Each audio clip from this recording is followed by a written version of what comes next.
이재명 대통령이 첫 순방이었던 G7 정상회의 일정을 마무리했습니다.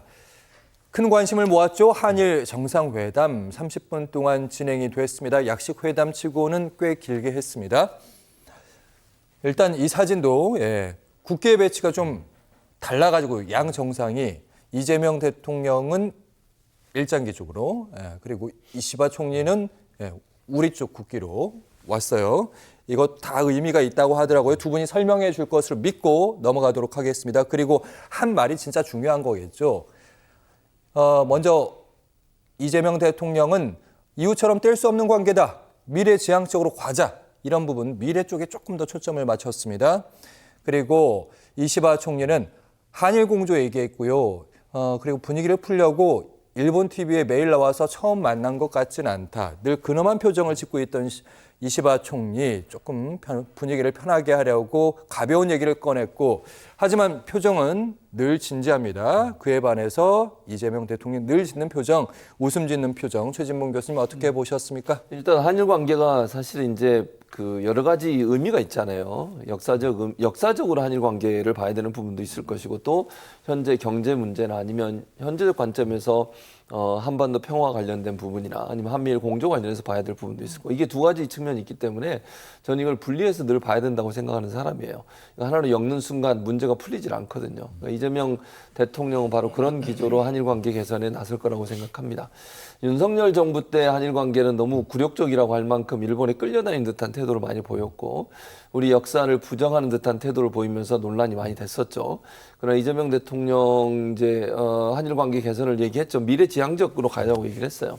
그 말은 한일 관계라고 하는 건 정말 중요하고 파트너로서의 역할을 할 수밖에 없는 상황이라는 걸 인식하고 얘기했다고 생각합니다. 그리고 역사적 문제는 사실 법원에서 판단이 나온 거 아니겠어요? 그럼 그대로 가면 되는 거예요. 그건 행정부가 뭐 거기에 개입하거나 이래라 저래 얘기할 문제가 저는 아니라고 봅니다. 강제징용 문제, 그렇죠. 배상 문제. 그건 사법부에서 이미 결론이 나니까 사법부의 결론대로 하면 돼요.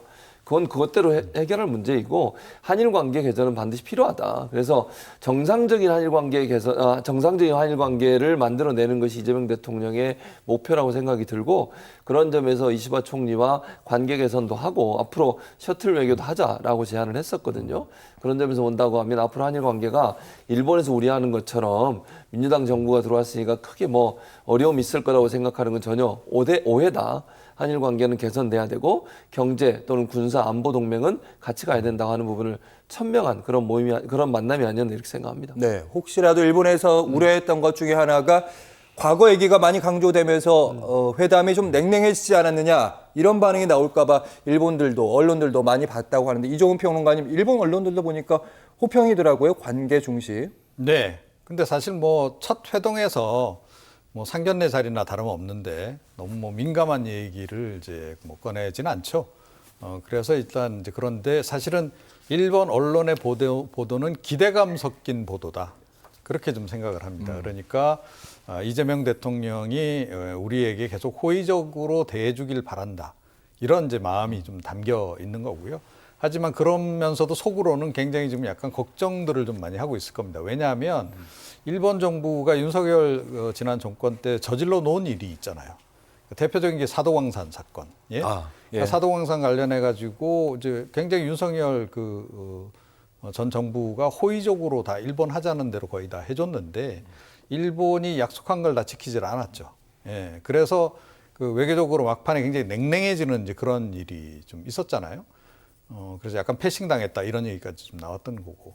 그래서 아마 그런 문제 비롯해서 또 뭐 후쿠시마 이제 오염수 문제도 있고 그래서 어쩌면 그런 민감한 사안을 꺼내들지도 모른다라는 생각을 가지고 아마 나왔을 겁니다. 그런데 일단 이제 그 얘기는 안 했기 때문에 이제 한숨 돌리는 그런 분위기긴 한데 그럼에도 불구하고 여전히 앞으로 이제 이재명 정부 쪽에서 이제 추궁할 여러 가지 사안들에 대해서 불안감을 가지고 있을 것이다. 그리고 또 사실 우리 정부 입장에서 그냥 넘어갈 수도 없어요. 예, 그러니까 보수 정권 그렇게 일본에 대해서 윤석열 전 대통령이 호의적으로 대해줬는데 그런 식으로 했다 그러면 우리도 그냥 넘어갈 수는 없는 거 아니겠습니까? 그래서 그런 문제를 아마 이제 결국은 따지는 그런 시점이 이제 올 것이고 그 부분에 대해서 일본이 과연 어떻게 나올지 이제 거기에 따라서 사실은 많이 한일 관계가 달렸다 이렇게 좀 생각을 합니다. 불편해지는 시점이 있을 거라고 이종훈 평론가께서는 전망하셨는데 지난 정부에서 우리가 먼저 잘해줬고요. 일본이 거기에 보답하지 않은데 이번 정부에서는 일본이 우리에게 먼저 좀 잘해줬으면 하는 바람이 있습니다. 그리고 한일 정상회담 저희가 짚었는데